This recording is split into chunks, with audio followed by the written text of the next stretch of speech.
Fox News alert now on a new arrest linked to the Orlando nightclub massacre last summer. The widow of the gunman, Omar Mateen, arrested in California on charges of aiding and abetting a terror organization and obstruction of justice.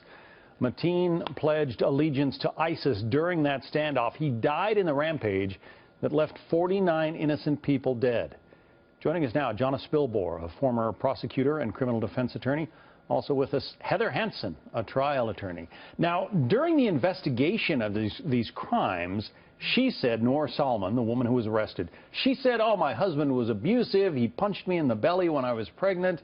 I mean, she seemed to suggest that, you know, it was a good thing that he was gone. Now she's been arrested. What do you make of it? Well, she must have led the police astray because she had a choice in this matter. She didn't have to say anything if she were perhaps going to be held accountable for something as well criminally. But once you start opening your mouth, John, you got to either tell the truth or stop talking. So she probably, like I said, led them astray and didn't give them the full facts. What does it take to bring an obstruction of justice charge? Well, it could be any number of things. She could have lied after the investigation. They could have found out that she could have avoided the entire thing from happening and didn't stop it. The thing is, John, today with all of the electronic evidence that's available with text messages, cell phones, emails, I am sure that they built a great deal of evidence up against her in order to bring these charges. And remember, she could do life for the aiding and abetting the terrorism charge. Yeah, 49 people were killed in what the FBI director described as a terrorist act.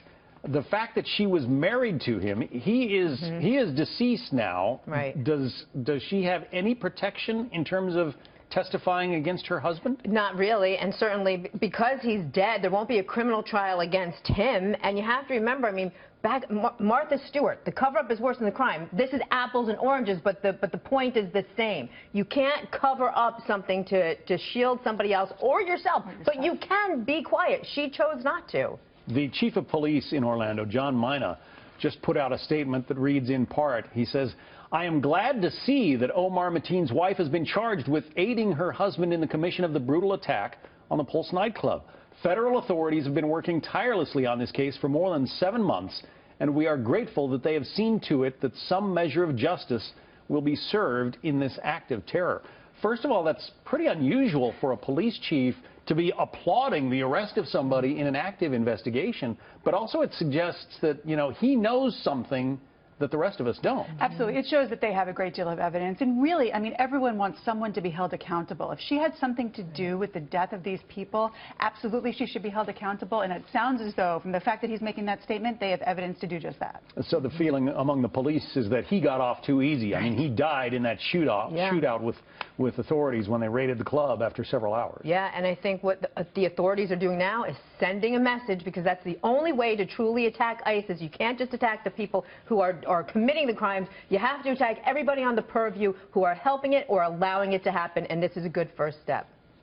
What if she just pleads, you know, I was an innocent bystander, I was sort of unfamiliar with American ways, and he did all of this on his own? I think she's going to have a really difficult time with that. I think the fact that, as that officer said, 7 months of investigation, I am sure that they have a great deal of evidence. They probably would have been able to bring these charges even if she had not spoken to police. But now that she's actually lied to them, they're really going to be going after her hard. And I don't think getting off by saying that I didn't know or he was beating me is going to do the defense.